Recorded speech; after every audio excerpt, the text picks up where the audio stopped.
So yeah, let's talk about that. Identifying with a certain lifestyle by the products that you buy.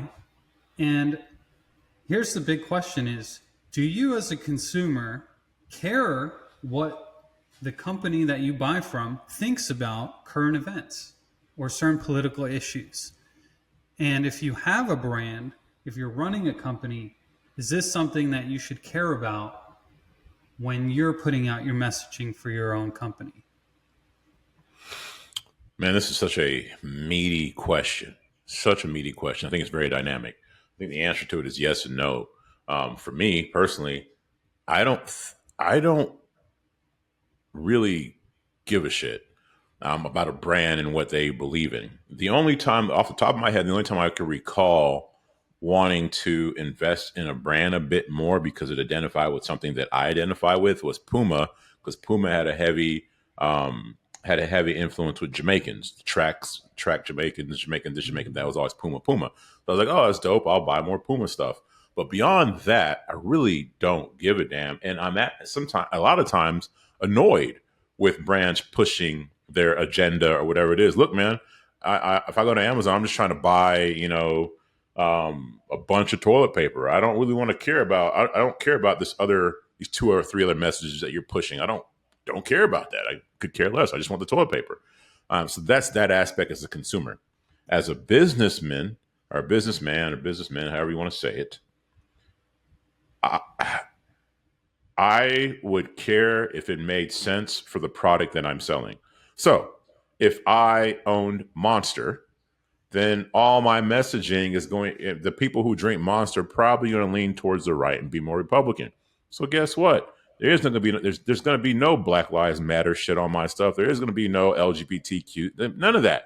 It'll be feeding them what they want because again, Monster, it's like the brands that do this right. And Dmitri, you told me this with the seasoning that I sell, and it's really stuck with me. Um, it's like a T-shirt. It's like people wear these T-shirts because it reminds them of who they are, while simultaneously telling others, right? It's I want you to know I'm about this life. And so if a brand does that, like a Harley or a Monster, or I can't think of my top, but I can't think off the top of my head, but you get what I'm saying. If a brand can capture that, then yeah, your message matters. But if you are Folgers Coffee and you're sitting here talking about Black Lives Matter or MAGA, then I think that hurts you more than helps. So it sounds like it really depends on the current, the existing brand loyalty or value or the brand persona that you've built already. And if you don't have one, if you've built up as neutral, then don't step in. Don't dip your toe in that dangerous water. You- You're gonna Yeah, what lose. do you think? Well, actually, I wanted to follow up with you on Amazon. Is there anything that Amazon could do or support that would make you stop buying from them? No. So if you're a big enough brand where it's convenient and priced in such a way where there's nothing you can do, then I guess do whatever you want at that point. I'm curious though, like what are they doing exactly when they are supporting certain messages? Is it a marketing ploy or is it people, executives, owners of that company actually wanting to push certain agenda or policy through their company? I think it's corporate, right? Like I used to work at a corporation and you have all these values and these things that they get behind all these things. And it's all BS at the end of the day. You don't believe in it. It just sounds good to say. And so I think at maybe even at Amazon or whatever to, show the Black Lives Matters this or black business support. And don't get me wrong. I understand. We've talked about this before in several episodes. I understand the importance of it. But at the end of the day, I'm just trying to buy something. I really don't need to see this or hear this or whatever. And then to your point, and then I'll wrap this up here.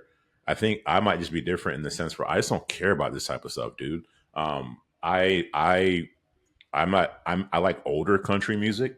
There's some country artists that my wife would tell me, hey, this person was racist or this person dropped the N bomb, this, that. I don't give a shit. I'll still listen to their music. Then you have somebody like Louis Farrakhan. He'll write up something or something that he wrote, and I don't believe in what he says, but I'll read the article. I'm like, oh, that's a good point. I just don't care. Like I don't really care about that stuff. Are you giving me something of value that I can use? I can learn from anybody, and that's all I care about. And what you believe in or what you support, none of my damn business. And a lot of times, I don't care to know it. Well, it sounds like a pretty libertarian perspective, and I think consumers like you are probably similar, where they just want something that works or tastes good or whatever, and they don't care about the politics. But there's a whole another subset of the population that does care about that stuff and participates in something called cancel culture, where they'll spend all their time and energy, it seems, to focus on canceling a person or canceling a brand based on one thing that they said or didn't say. You see, especially over the last few years during the COVID thing, the riot thing, the elections, all these different things, when a brand didn't put out support for a certain cause, they would be subject to canceling. So how do we address that aspect? As a business owner, I that again that answer is dynamic. It depends what business I'm in. If it makes sense for my business, let's say it was 2020 and it made sense for my business to say something about George Floyd, all right, cool. And if it made sense for my business, like if I was Bud Light or something, I'd say nothing about George Floyd. You see what happens when they got into the LGBT stuff. And so to me, as if you know, as a business leader or business owner, back to what we were talking about earlier, it just depends on the demographic of who's buying my product. What do you think from like a human or moral perspective, where you as a business owner or a brand, you have control over a certain brand and you could influence a good chunk of people with the messaging that you write, and maybe you personally believe one thing, but your company would make more money if you say another thing, and that's kind of a difficult place to be. How would you approach that? I would like to sit here and tell you that I'd be like, oh, I am going to follow my beliefs regardless of what happens monetarily. And I it would I do that? Maybe. And would I not? Maybe. It depends. I don't know. I haven't been in that situation. If I was and there's a lot of money on the line, I couldn't sit here and tell you, Dimitri, that I would just go follow my beliefs and forego millions. There might be somebody else out there who would do it, but it goes back to this very interesting question. I was rewatching, you and I are part of the Driven Mastermind. Shout out to Cosm Perry and Jason.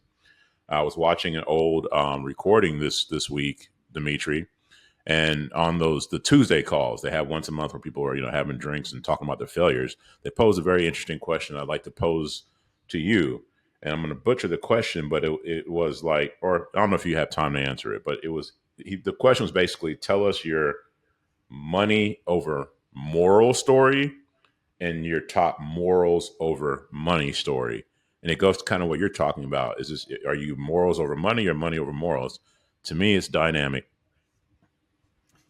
It is definitely a dynamic question because it depends on what else is happening in your life. I think we all would like to think that we're morals over money, but if there's no money to put food on the table, then morals go out to a Yep. certain extent. By the way, there's an extent, I think, that people will only go so far depending on their moral and their character. Like, would it be okay? Some people would never shoplift, no matter what. They would rather um, go to jail or something and get free food that way, which you can make a case where it's like worse for society potentially. But um, some people are willing to murder, which is kind of the furthest end of that moral question, and obviously most people aren't, even if money. Most people would not kill for money. We'll put it that way. Right. No matter what's going on in their lives. For me, or for most people, I think most people haven't been tested. There's a saying that I don't remember who said it, but it's like you don't really know anyone until they're tested, and most of us are not tested. So a lot of times we'll criticize others because of they did this or that, but we were never put in a position like that to be tested, so we don't know how we would react either. And a personal story,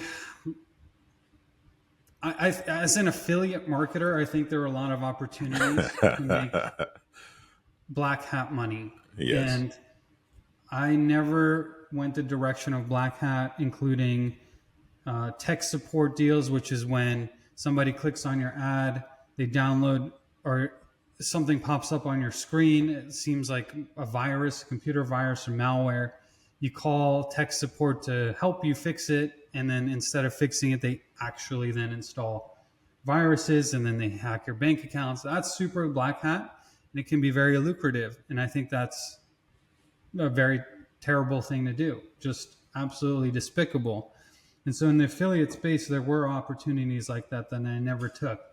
On the other side, I did some, I would say, gray hat offers as an affiliate. Yeah. There's some things that weren't allowed based on Google rules. Because the internet was the Wild West, it wasn't really laws that were set in stone from a like a legal perspective, but it was certainly breaking the rules of the platforms that we were using. So there was some, but nowadays I wouldn't do that because I've already built up a new reputation, somewhat, some savings, and it's just not worth doing, both from a money and from a reputation and from a risk perspective.